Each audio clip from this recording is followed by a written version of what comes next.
I noticed the change before anyone said my name. We were gathered in my aunt's living room.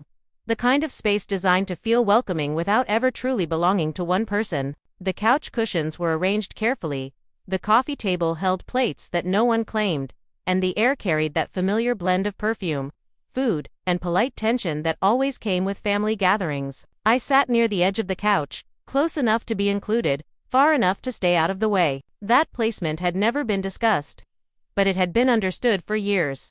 The conversation flowed easily around me, moving in confident loops. My cousins talked about plans, my aunt nodded approvingly, and my mother listened with the kind of attention that signaled agreement before words were spoken. I followed along quietly, my hands folded loosely in my lap.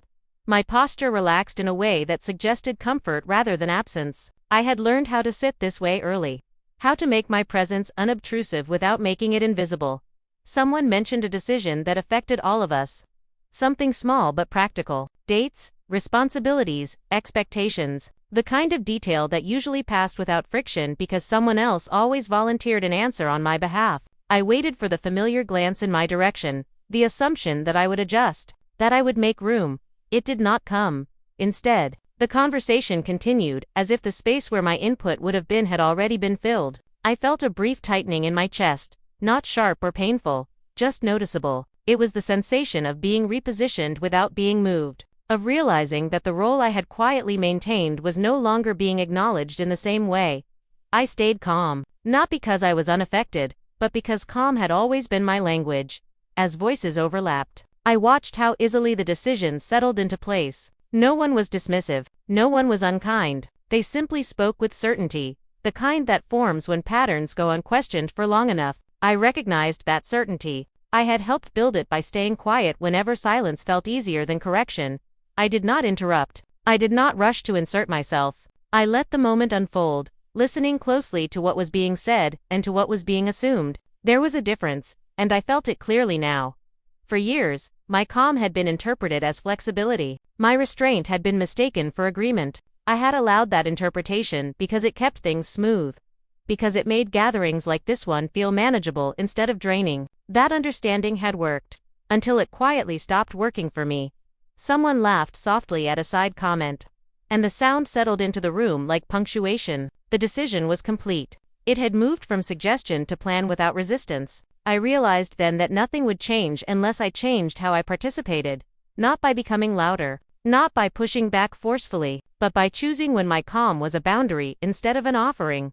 I shifted slightly on the couch, adjusting my position so my feet rested firmly on the floor. The movement was small, almost unnoticeable, but it grounded me. I felt present in my body in a way I often did not during these moments. The room felt the same, but my awareness had sharpened.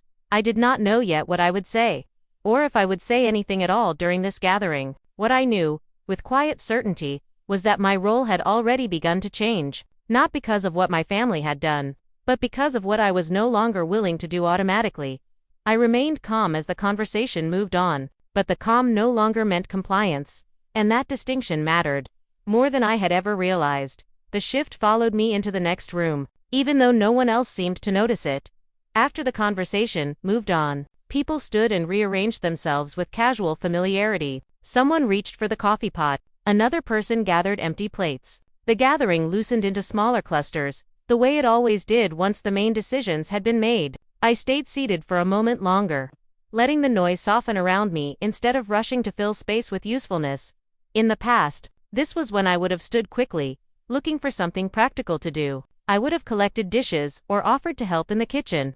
Not because anyone asked, but because movement made me feel less visible. Being helpful had always been a way to justify my quiet presence. This time, I stayed where I was. My mother passed by me on her way toward the kitchen, her hands already busy with a stack of plates. She glanced in my direction, then kept walking. The absence of her usual expectation landed gently but clearly. I felt a brief pull to follow her, to restore the balance we both understood without discussing. I let the pull pass. From where I sat, I could see the entire room without being directly involved in it. My aunt leaned against the counter, speaking in a low voice to one of my cousins. Their conversation sounded light, confident, filled with shared assumptions. Across the room, my younger cousin scrolled through her phone, half listening, half removed. existing in a way that was accepted without explanation. I noticed how often acceptance was granted automatically to those who occupied space without apology.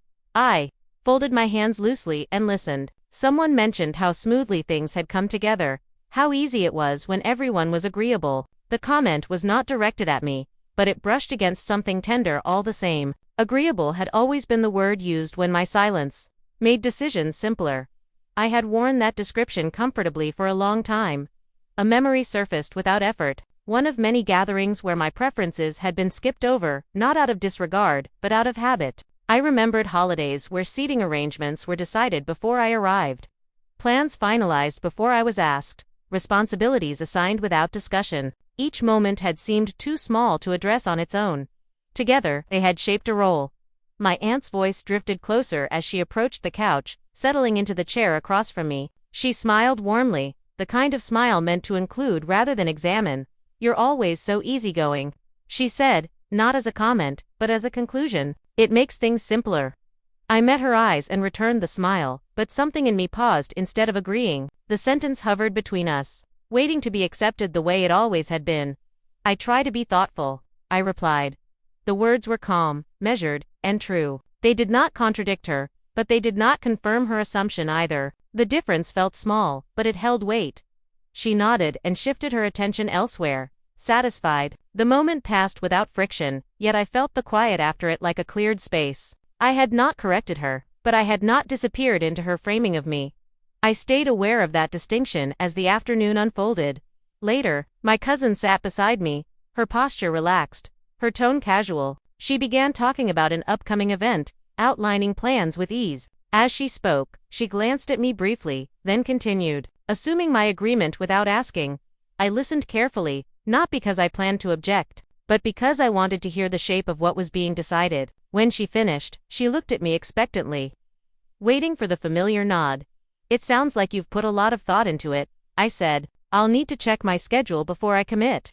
The sentence was simple. There was no challenge in it, no tension. Still, it landed differently than my usual responses. She blinked, surprised, then smiled. "Of course," she said, "just let me know." Nothing dramatic followed. No explanation was demanded. No justification required. The moment slipped into the background, unremarkable to everyone but explained to me in its clarity. I realized how rarely I had allowed myself to pause before agreeing. As the gathering continued, I noticed more moments like this, each one small enough to be overlooked if I had not been paying attention. When someone asked for help, I considered whether I had the energy instead of automatically saying yes. When a story circled around me without including my perspective, I listened without rushing to accept the version being told. I was not withholding myself. I was observing where I naturally fit and where I had been placing myself out of habit. My father joined me near the window as the light outside softened into evening. We stood side by side, watching the quiet street below. He did not speak right away, and neither did I. Silence between us had always been comfortable, a shared trait we rarely discussed. "You've been quieter than usual," he said finally, his tone neutral, not concerned. "I've been listening differently," I replied. He nodded once, as if that explanation made sense, and returned his attention to the window. There was no need to expand on it. The acknowledgement was enough.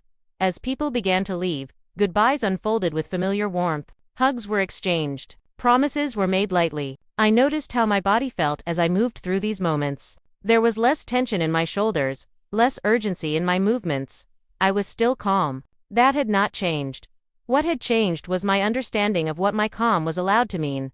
Driving home later, the quiet of my car wrapped around me gently. I did not replay conversations the way I usually did, searching for signs that I had disrupted something. Instead, I felt grounded, as though I had stayed aligned with myself even while remaining connected to my family.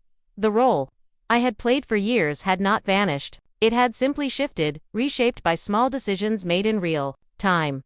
I knew then that the change was not temporary, and I knew that staying calm no longer required staying the same.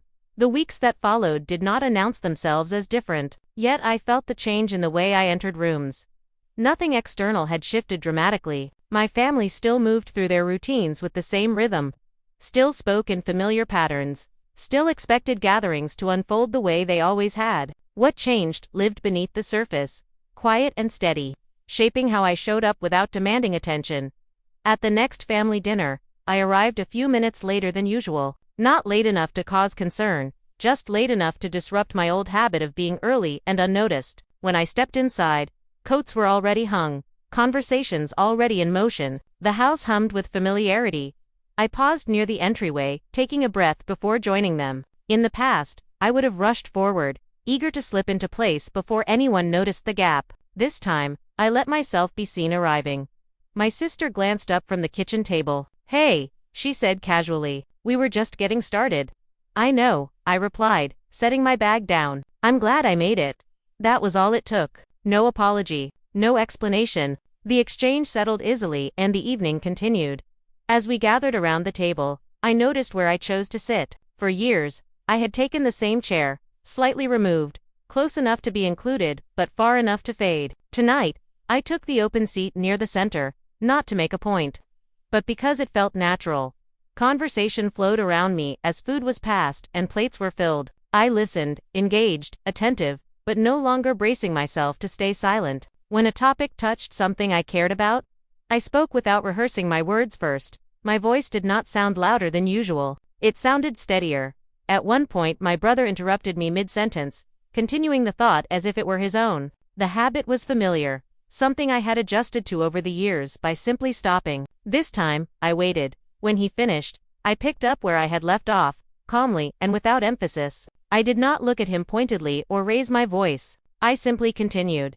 He paused, then nodded slightly, listening this time. The conversation shifted without friction, but something subtle changed in the space between us. I had not corrected him. I had not withdrawn either.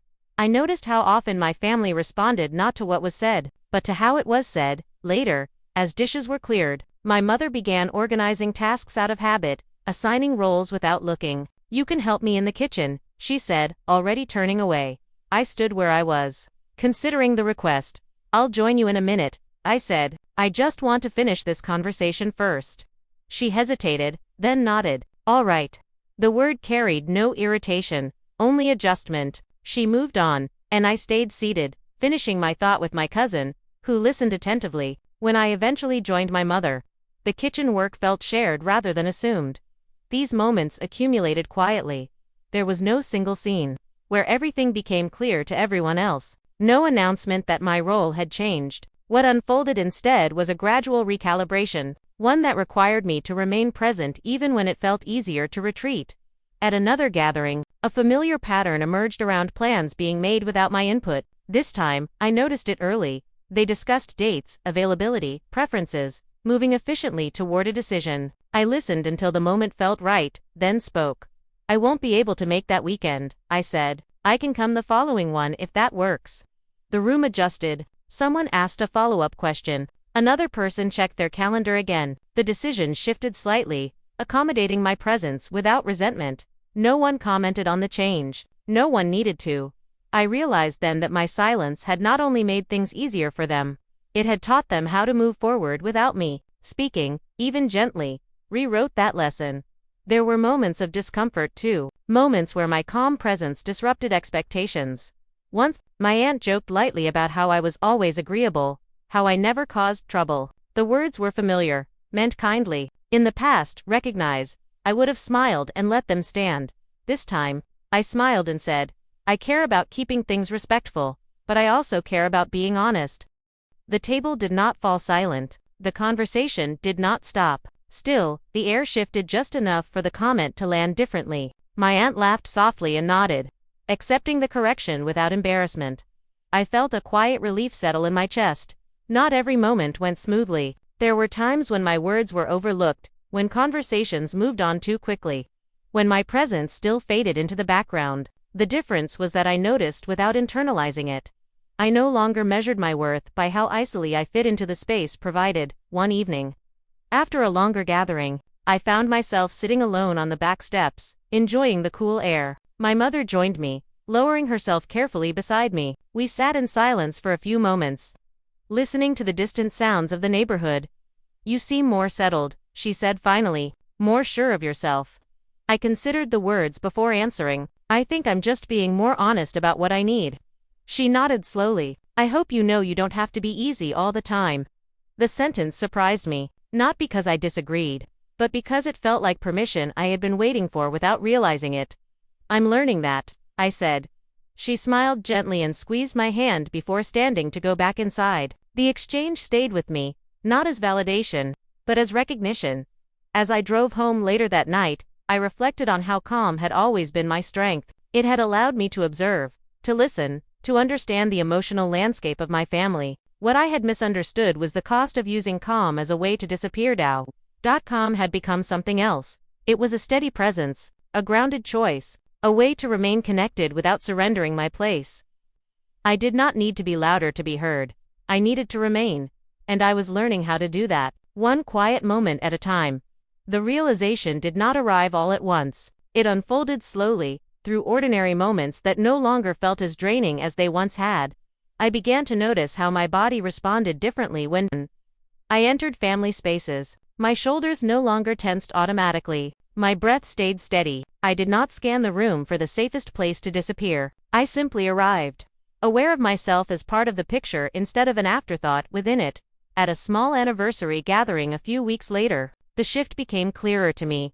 The house was quieter than usual, the kind of gathering that invited longer conversations instead of overlapping noise. Candles were lit on the dining table, casting soft light across familiar faces. Everyone spoke more slowly, more deliberately.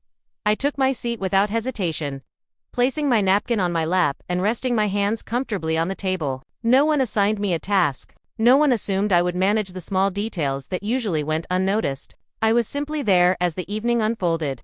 My father began telling a story from years ago, one I had heard many times before. In his version, I was present but undefined, mentioned briefly before the focus shifted elsewhere. It was not intentional. It never was. This time, he paused mid-story and looked at me.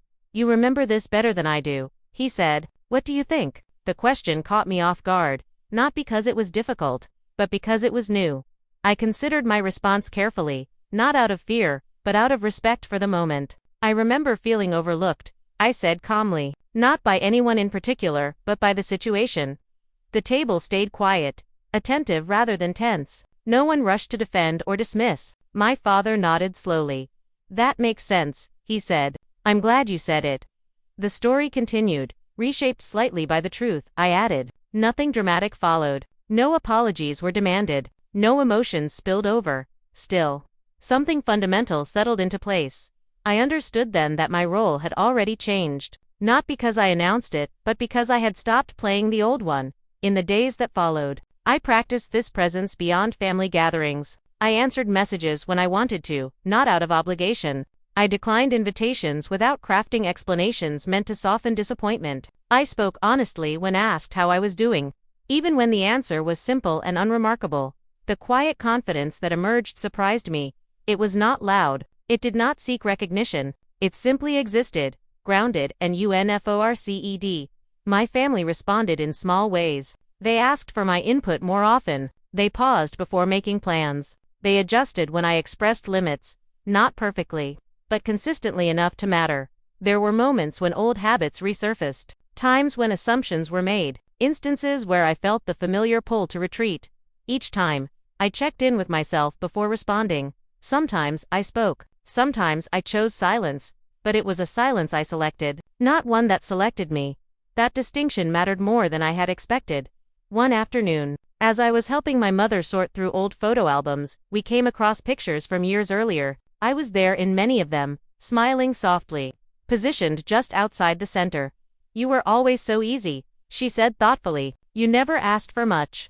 I looked at the photograph in my hands, then back at her. "I didn't know how," I said gently. She nodded, absorbing the truth without resistance. I wish I had noticed. The moment passed without heaviness, held by mutual understanding rather than regret. We turned the page and continued sorting. The past acknowledged without being relived. Later that evening, alone in my apartment, I reflected on how much had shifted without fanfare. I had stayed calm throughout it all. I had not demanded space or challenged anyone aggressively. I had simply stopped shrinking to fit expectations that no longer served me. That calm had changed everything. I realized that my quiet had never been a weakness. It had been a strength waiting for direction. Once I stopped using it to disappear, it became a way to remain steady while my role transformed. Silence no longer defined me. Choice did. I did not need to prove my worth. I did not need to correct every misunderstanding. I only needed to show up as myself. Consistently, and without apology. The role I carried for years had dissolved, replaced by something simpler and truer. I was no longer the easy presence, the adaptable one. The quiet background. I was myself, present and clear. And that was enough.